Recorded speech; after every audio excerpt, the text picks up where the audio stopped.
साथ मंगलाचरण करेंगे, पुनः आप हम सभी कीर्तन करेंगे, फिर कथा श्रवण करेंगे।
के चरणों में प्रणाम।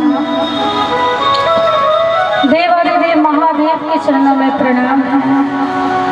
अनंत बलवंत श्री हनुमान जी महाराज के चरणों में कोटि कोटि नमन है। विघ्न हरता गणेश भगवान के चरणों में प्रणाम। माँ शारदा मैया के चरणों में प्रणाम है। समक्ष देवी देवताओं के चरणों में कोटि कोटि प्रणाम वंदना, और उनसे प्रार्थना है कि वो सब आए और आप हम सभी भक्तों पर कृपा की वर्षा करें, ताकि आप हम सभी भक्त मिलकर इसी प्रकार प्रभु की कथा सुनते रहें और कथा रूपी गंगा में गोते लगाते रहें। जो भी भक्तगण श्रोतागण व्यास जी का सम्मान करते हैं तो आप लोग तालियां तो जरूर बजाया करें। ऐसे भक्त के लिए देखे उनके मन में कितने अच्छे भाव हैं। वो बेटी नाते बहन जो भी मान के आप उनका श्रृंगार करेंगे, सेवा करेंगे, वो आपको आशीर्वाद देंगे और आपको आपसे आशीर्वाद लेंगे भी। ये आशीर्वाद आदान प्रदान की चीज होती है, ये मत सोचो। तो जिसको भी करना है दिल से कर सकते हैं, पर एक एक से जब कभी तब मिले तो आप। जय श्री राधे व्यास। आइए आप हम सभी भक्त मिलकर के भोले बाबा जी का नाम लेंगे। शिव शंकर अवरधानी देवों के देव महादेव जो असंभव को भी संभव कर देते हैं, तो आप हम सभी मिलकर के शिव शंकर का नाम गाएंगे प्रेम से।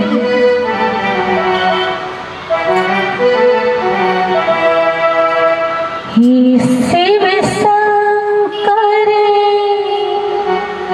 हे करुणाकर, हे परमेश्वर परम पिता, हे शिव शंकर हे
भगवान का नाम है, भगवान के नाम की ताली बजाना है, आप सबका कल्याण हो। जय श्री राम।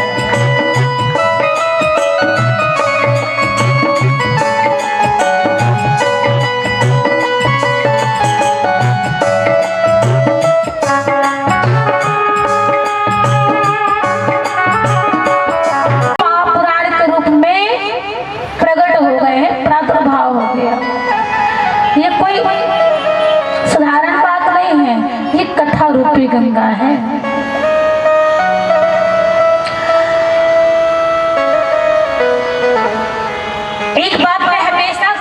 सकती हूँ कि यदि हमें गंगा स्नान करना होता है तो हम जाते हैं कुंभ, प्रयाग जाते हैं, है ना, बनारस जाते हैं, हरिद्वार जाते हैं। यदि हमें गंगा स्नान करना होता है तो हम जाते हैं पवित्र स्थल में, पवित्र नदियों में जाकर स्नान करते हैं, स्वयं को पवित्र करने के लिए जाते हैं कि नहीं। यमुना जी में स्नान करते हैं, गंगा जी में स्नान करते हैं, लेकिन आपको पता है ये शिव महापुराण रूपी जो गंगा है, ये ऐसी गंगा है कि आपको कहीं जाना नहीं पड़ेगा, बस आपको बुलाने की जरूरत है। कैसे?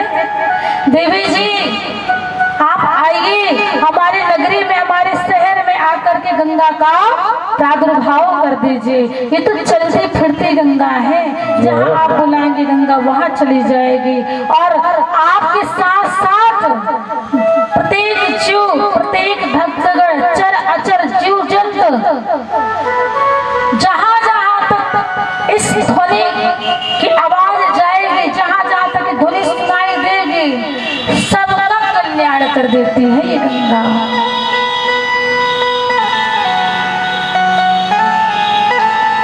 देखिए पहले के समय में, अब पहले तो मैं थी नहीं, लेकिन मैं सुनती हूँ कि पहले इतनी सुविधाएं नहीं थी,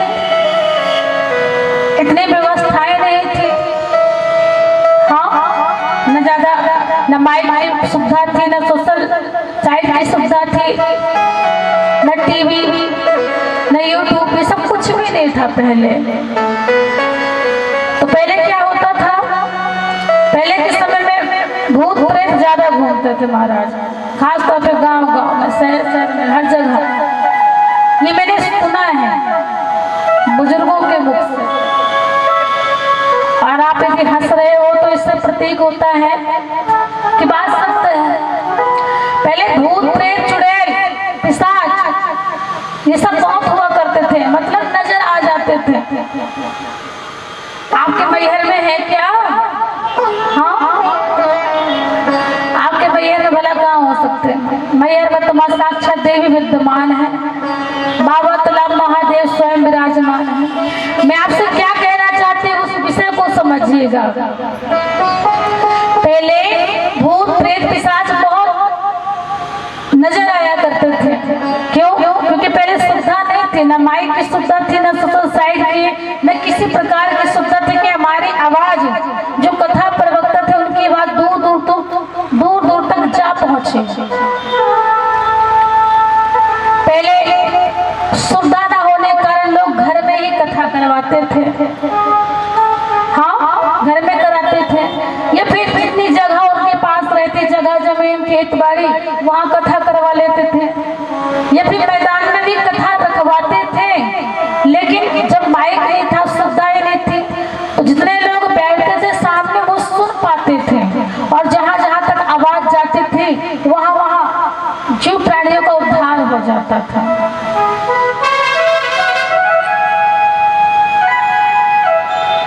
और जो चले गए ऊपर प्रेत योनि में, पिशाच योनि में, वो बेचारे उनके तक तो आवाज पहुंच ही नहीं पाते थे। जो आते थे वो सुन लेते थे। भाई ऊपर घट में है, संसार में है, जहाँ आप गड़ा कराए, जहाँ आप जलाकर भोज कर आए हो, वहां तक आवाज जाती नहीं थी।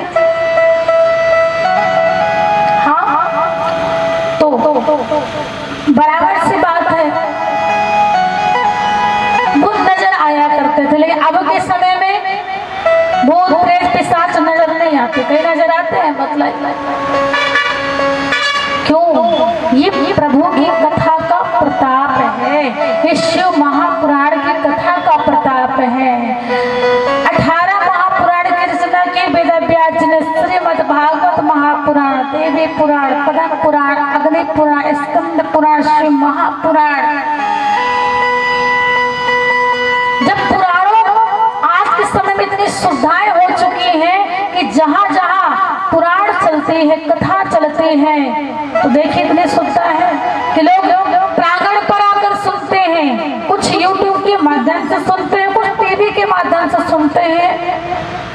और देखो माइक की आवाज दूर दूर किलोमीटर लगाए जाते हैं और जहाँ जहाँ तक पुराणों की ध्वनि सुनाई देती है वहाँ वहाँ तक कथा का ऐसा प्रताप है कि चर अचर जीव जंतु सभी प्राणियों का महादेव उद्धार कर देते हैं।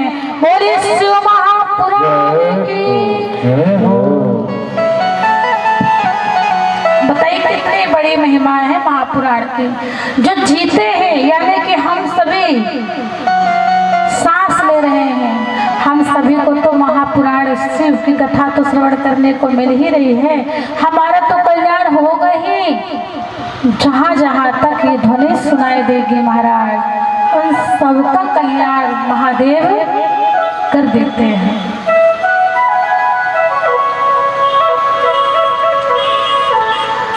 आज प्रभु की कथा का 6वां दिवस है जिसमें आप हम सभी सम्मिलित हो चुके हैं। कल आप हम सभी भक्तों ने बड़े ही सुंदर कथा श्रवण हम सभी कर रहे थे। नाम था भस्मासुर। हम सभी भस्मासुर की कथा तो सुन रहे थे ना। महादेव ने भस्मासुर को वरदान दिया, जाओ ये भस्म कंगन है तुम ले जाओ और जिस पर तुम प्रयोग करोगे इसका प्रभाव पड़ेगा।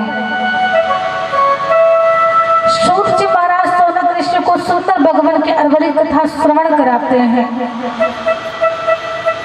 और महादेव जी प्रयाग में बैठ करके देवी पार्वती मैया को कथा श्रवण कराते हैं। यहाँ सूत जी महाराज शौनक ऋषि को कथा सुनाते हैं। कहा प्रभु आपके मुख से निकलने वाली प्रत्येक कथा हमें बहुत मीठी लगती है भगवान। आप इसी प्रकार प्रभु की कथा सुनाते रहिए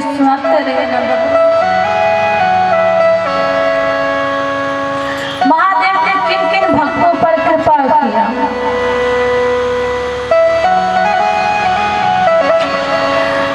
सूत जी महाराज सोनक ऋषि को प्रभु की कथा सुनाते हैं कि हे सोनक ऋषि,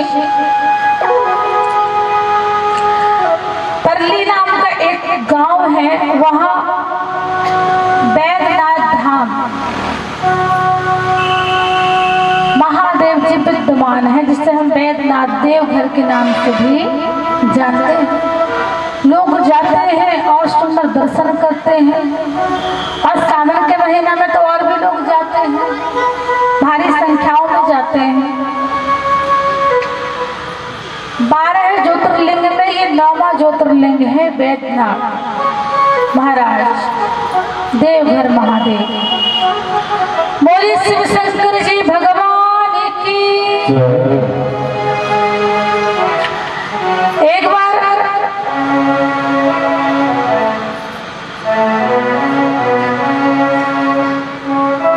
रावण आया और महादेव का तपस्या करने लगा। महादेव फिर भी प्रसन्न नहीं हुए। अब रावण जैसा ज्ञानी संसार में और कौन हो सकता है बताइए। रावण जैसा ज्ञानी ना पहले था ना अब है ना कोई हो सकता है, परम ज्ञानी थे। अब उनके कितने सिर थे?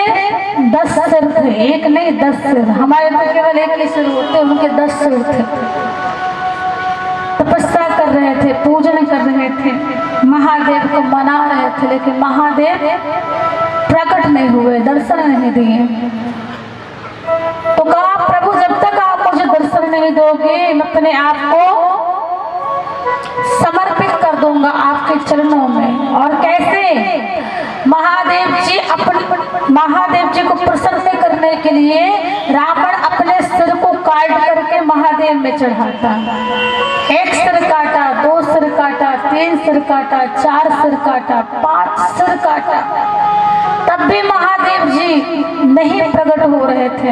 अब देवी देवता हैरान कि देखो रावण की तपस्या, भक्ति कर लिया करेंगे, हाँ हमें और भी काम तो देखने पड़ते हैं ना, तो ऐसा करो कि आप चलो साथ में। महादेव ने कहा ऐसे नहीं मानेंगे। महादेव ने कहा कोई बात नहीं, तो ऐसा कर, ये शिवलिंग है तो इसे ले जा कैलाश पर्वत, कैलाश लंका ले जा।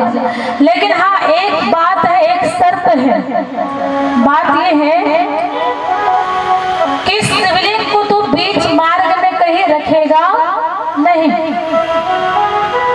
क्योंकि बात ऐसी है कि शिवलिंग को जहाँ रख दिया जाएगा ये शिवलिंग फिर वहां से और कहीं जा नहीं पाएगी, वही स्थापित हो जाएगी।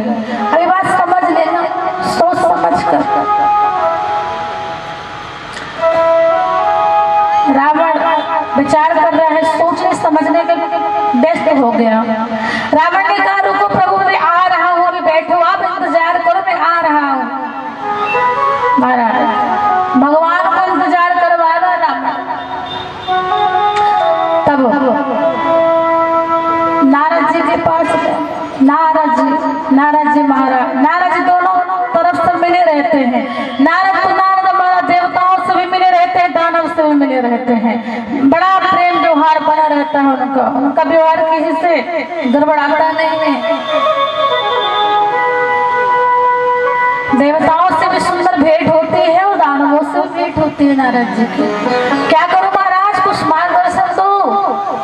नारद जी ने कहा अरे प्रभु आप इतने बड़े ज्ञानी हैं, मैं आपको क्या ज्ञान दे सकता हूँ, लेकिन आपने पूछा तो मैं आपको बतलाने की कोशिश करता हूँ कि आप पूरे कैलाश पर्वत को ही उठा करके लंका ले जाइए ना, शिवलिंग ही क्यों।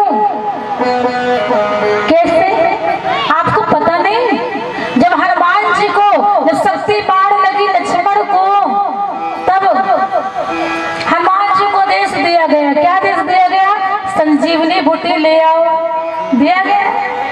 हनुमान जी गए संजीवनी बूटी लाने के लिए। पहचानूंगा कैसे, उसका परिचय बतलाओ। कोई बात नहीं है, वो संजीवनी बूटी अपने आप सूर्य की तरह चमकेगी, जगमगाएगी, इतनी सुंदर चमक रोशनी प्रकाशित करेगी कि तुम्हें समझ में आ जाएगा कि यही संजीवनी बूटी है। अब तो हनुमान जी चले गए संजीवनी बूटी लेने के लिए, लेकिन बात फिर भी समझ में नहीं आ रही थी। तो पूरा का पूरा पर्वत ही जगमगा रहा था, सारे पौधे ही चमक रहे थे। अब क्या किया जाए, तो हनुमान ने क्या कर लिया, समय व्यर्थ नहीं करना है, शक्ति बाढ़ लगी है, लक्ष्मण को जीवित करना है, तो पूरा पहाड़ उठा करके ले। नारद जी कहना चाहते हैं हे रावण जी महाराज लंकेश्वर, आप ऐसा करो कि कैलाश पर्वत ही उठा करके ले जाओ। अब तो रावण ठहरा, नारद जी की बात मानकर उखाड़ने में लग गया कैलाश। अब कैलाश पर्वत कोई छोटी मोटी हस्ती थोड़ी न थी जो रावण उखाड़ लेता। अब तो रावण ने बहुत प्रयास किया कैलाश को उठाकर ले जाने के लिए लंका में, लेके फिर भी प्रयास विफल हो गया। तभी रावण हार मान करके लगा रे महादेव अब आप कृपा करो, अब आप ही चलो। कहा हम नहीं जाएंगे, हमें और भी काम है, तुम इस शिवलिंग को उठाकर लंका में ले जाओ। शर्त एक ही रहेगी, इसे बीच रास्ते में कहीं रखना नहीं। रावण ने कहा कौन सी बड़ी बात है मेरे लिए, मैं रावण हूँ लंकेश्वर, सब मुझसे भयभीत रहते हैं, मैं हमेशा निर्भय रहता हूँ। कहा चलो ले जाओ। अब तो रावण शिवलिंग जी को ले गए, शिवलिंग महादेव के शिवलिंग को ले जा रहे हैं उठा करके। जब उठा करके लेते जा रहे हैं, बीच मार्ग में रावण को एक समस्या आ गई। क्या आ गई, लघु शंका आ गई। अरे तो शारीरिक धर्म है महाराज, ये शारीरिक धर्म है, ये तो किसी की बस की बात नहीं है ना। तो रावण की बस की बात कहाँ होती है। रावण ने कहा क्या किया जाए, तो एक यादव का ग्वाला मिला, यादव का एक ग्वाला मिला। उससे लोगों कहा भैया एक काम करना, तो मेरी हेल्प कर दे। कहा क्या, इस शिवलिंग को तू रख ले संभाल करके,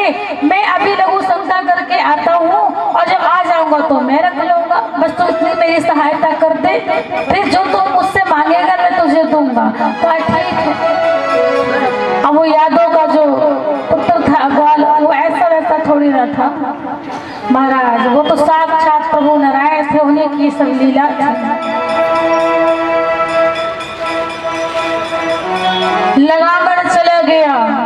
अब उसने क्या किया, शिवलिंग को वहीं स्थान पर रख दिया जिस स्थान को हम बैद्यनाथ के धाम, बैद्यनाथ के नाम से, देवघर के नाम से हम जानते हैं। और वहीं रावण मजबूर हो गया, अब तो महादेव को शिवलिंग को उठाए, लेकिन उठा नहीं पा रहा था, वहीं स्थापित हो गए। भगवान की बात याद आ गई कि महादेव ने मुझे कहा था कि जिस दिन महादेव शिवलिंग को जिस स्थान पर तुम रख दोगे वहीं स्थापित हो जाएगा।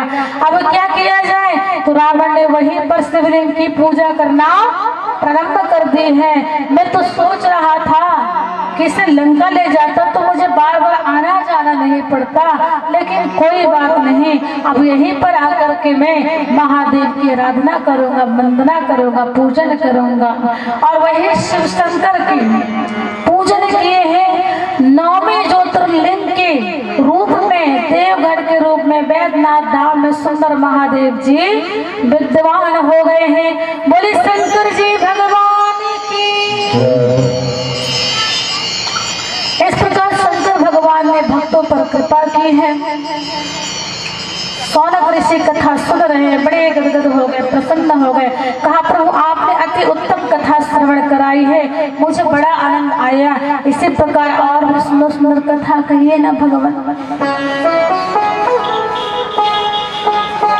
देखिए महादेव को पूजन करने के लिए कहीं बुलाने या फिर जाने की जरूरत नहीं है।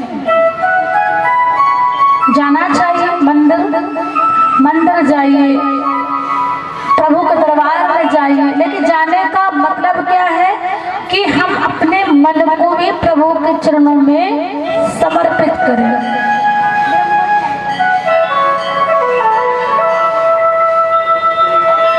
तो प्रभु का जो नाम है ना, प्रभु की जो भक्ति है, वो करने के लिए विशेषकर क्या जरूरी है, मन को प्रभु के चरणों में लगाइए। जब तक हम मन रूपी पुष्प को ठाकुर जी के चरणों में नहीं लगाएंगे, तो हम चाहे देवघर जाए, बैद्यनाथ धाम जाए, काशी जाए, बनारस जाए, उज्जैन जाए, कहीं भी जाए, कोई मतलब नहीं।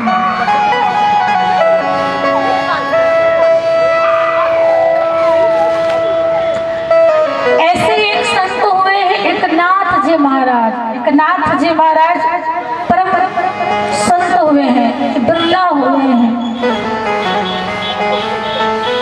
वो महादेव के बहुत बड़े पुजारी हुए महाराज, छोटे मोटे नहीं, बहुत बड़े पुजारी। एक संत हुए, एक नाथ महाराज, जो कि महादेव से बहुत प्रेम करते थे, उनका पूजन वंदना इत्यादि किया करते थे।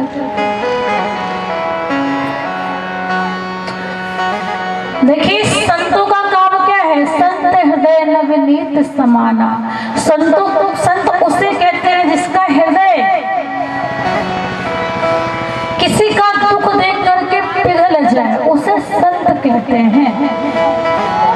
केवल दाढ़ी बना लेना, भगवा वस्त्र धारण कर लेने मात्र से कोई संत नहीं बन जाता है। आप ग्रस्त में रह करके भी आप संत बन सकते हैं। संत के लक्षण क्या है, जो कि किसी के दुख को अपना दुख समझे, किसी के सुख को अपना सुख समझे, जिसका ना कोई शत्रु होता है ना कोई मित्र होता है।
वास करते हैं। महाराज आप हर जगह वास हैं, डाल डाल में, पात पात में, रज रज में, पत्ते पत्ते में, हर जगह वास करते हैं। कण कण में भगवान है ना? कहते हैं नर्मदा जी का जो जल है, नर्मदा के जो कंकड़ है, प्रत्येक कंकड़ शंकर है, ऐसा माना जाता है। तो कण कण में महादेव है, रज रज में है, डाल डाल में है, पात पात में है, आपके अंदर मेरे अंदर। नारायण कहाँ नहीं है? नारायण तो हर जगह है। सोचिए उस संत ने तो गधे के अंदर भी नारायण का दर्शन कर लिया, रमेश्वर भगवान का दर्शन कर लिया। ना जाने किस रूप में नारायण मिले जाए। कोई जानता है क्या किस रूप में भगवान हमें दर्शन दे जाए? वो दृष्टि हमारे अंदर होनी चाहिए कि हम भगवान का दर्शन कर पाए। रामेश्वर धाम, रामेश्वर भगवान का दर्शन किया है भगवान। और 12 ज्योतिर्लिंगों में एक ज्योतिर्लिंग है रामेश्वर भगवान की भी। महाराज रामेश्वर भगवान की स्थापना भी रावण के द्वारा ही हुई थी, किसी और के द्वारा। जब भगवान श्री राम जी जानकी मैया को ढूंढने के लिए समुद्र तट पे पहुंचे, तो समुद्र से प्रभु राम जी रास्ता मांगने लगे। हाँ, फिर भी रास्ता देने को, फिर भी प्रकट होने को तैयार नहीं। बुलाते हैं राम जी, आने को तैयार नहीं। लक्ष्मण जी कहने लगे, अरे प्रभु इंतजार क्यों, बाढ़ का प्रयोग कीजिए और पूरे समुद्र को सुखा दीजिए। बड़ा अहम है, इसको दिखाई नहीं देता।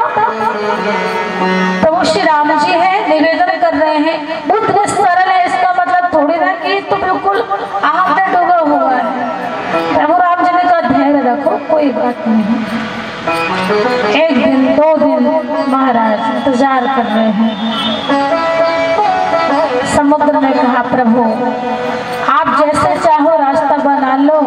सारे वानर आ गए, नल नील आ गए, सब प्रभु राम नाम लिख करके पत्थर का पुल बनाने लगे।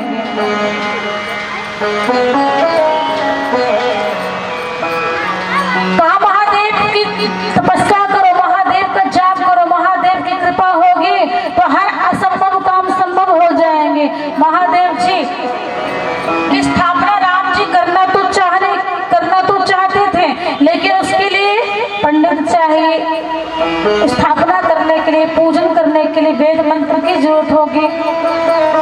उससे कहाँ ढूंढे? समुद्र में, समुद्र के तट में, इस वन में। तब देखो भगवान कितने कृपालु है, दयालु है, बड़े सरल हैं।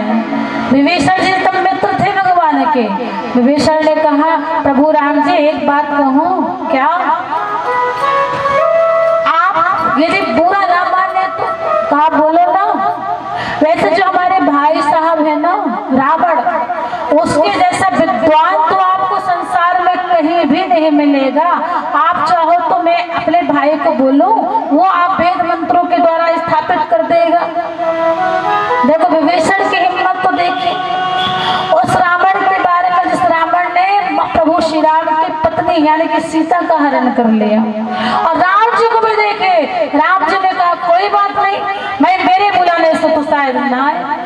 अरे प्रभु मैं जानता हूं अपने भाई को अच्छी तरह, यदि कोई उसे बुलाए पूजन पाठ करने के लिए मान सम्मान से तो जरूर आएंगे। कहा तो बुलाओ भाई, स्थापित तो करे रामेश्वर भगवान को, वो हम पर कृपा करेंगे, हमारी पत्नी हमें मिल जाएगी। चाहिए तो मैं खुद कमा के खा लूंगी, मुझे क्या है शौक, मैं तो बस चाहती तू खुश रहे, बहू खुश रहे, बस खुश रहे।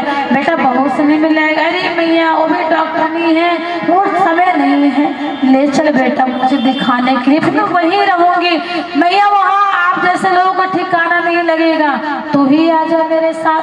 क्या करेगा इतना पैसे का, जब तुम माँ को ही नहीं सुख दे पाएगा तो। कहा मैया देख प्रवचन मत सुना, मैं ज्यादा रह नहीं पाऊंगा, लेकिन हाँ जब भी समय मिलेगा तो उससे मिलने में आता रहूंगा। मैया बेचारे दुखी हो गई। मैया रोज फोन करे बेटा तू कब आएगा मुझसे मिलने, देख मैं इंतजार कर रही हूँ, मैं वृद्ध हो गई हूँ, पता नहीं कब मैं चली जाऊँ। अब उसकी एक ही आंखें थी, एक आंख के सहारे जीवन जीती थी।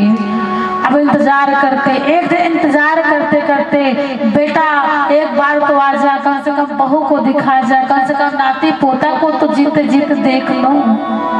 मैं मर जाऊंगी, मेरी मृत्यु हो जाएगी, एक दिन तो चली जाऊंगी।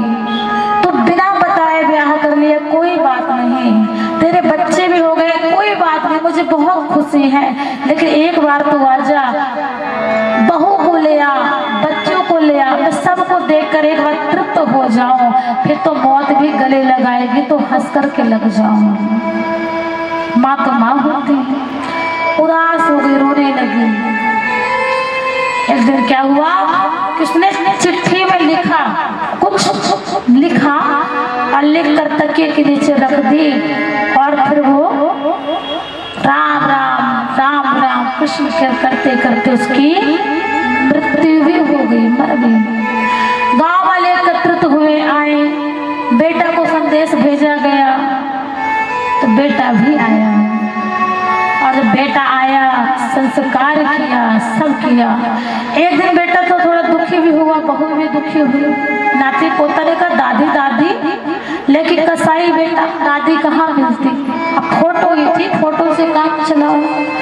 एक दिन बेटा ने साफ सफाई की तो वो पर्ची, वो जो चिट्ठी में दादी ने कुछ लिखा था, माँ ने कुछ लिखा था, क्या लिखा था, बेटा मेरा खूब आशीर्वाद है तेरे ऊपर, तू बहुत फल फूल खूब खुश रहे, आनंद ले। बस पछतावा इस बात का है मुझे कि मैंने बहू को नहीं देखा, नाती पोता को नहीं देखा, तेरे साथ रहने की इच्छा थी, तूने मुझे रखा नहीं, न मेरे साथ रहा, यही बस आशा रह गई है। और बेटा पता है जो तू डॉक्टर बना है ना, तो तेरी तो एक आंखें थी ही नहीं, जब तू पैदा हुआ तेरी एक आंखें नहीं थी। डॉक्टर ने कहा इसको आंख नहीं है, इसकी रोशनी नहीं है, तो बेटा पता है मैंने कहा डॉक्टर से भले ही मेरी दोनों आंखें ले लो, लेकिन मेरे बेटा को आंख दे दो, रोशनी दे दो, तब तो कहीं जाकर पढ़ लिख कर इतना बड़ा डॉक्टर बन गए और तुम मुझे ही भूल गए। हाँ बेटा फूट फूट कर रोने लगा, रो रहा है, रो रहा है, रो रहा है। कहने का भाव है आप सभी भक्तों से कि जिनकी माँ है उनकी सेवा किया करो, क्योंकि माँ जैसा संसार में कोई प्रेम कर ही नहीं सकता। वो स्वयं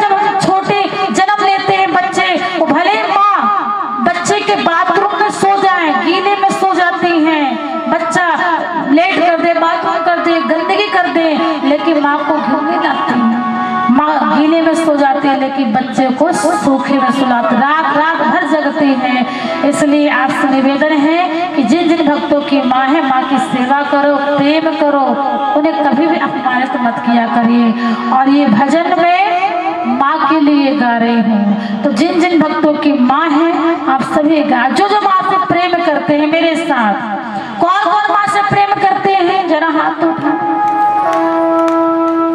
और हमारी जगत जननी मैया भी तो है, शारदा मैया की। तू कितनी अच्छी है, तू कितनी भोली है। बस कहाँ चले गए आप लोग के हाथ? बजाया करिए ताली। कैसे जो प्रभु के नाम की ताली बजाते हैं ना, उनकी बिगड़ी हुई रेखाएं बदल जाती हैं। तू कितनी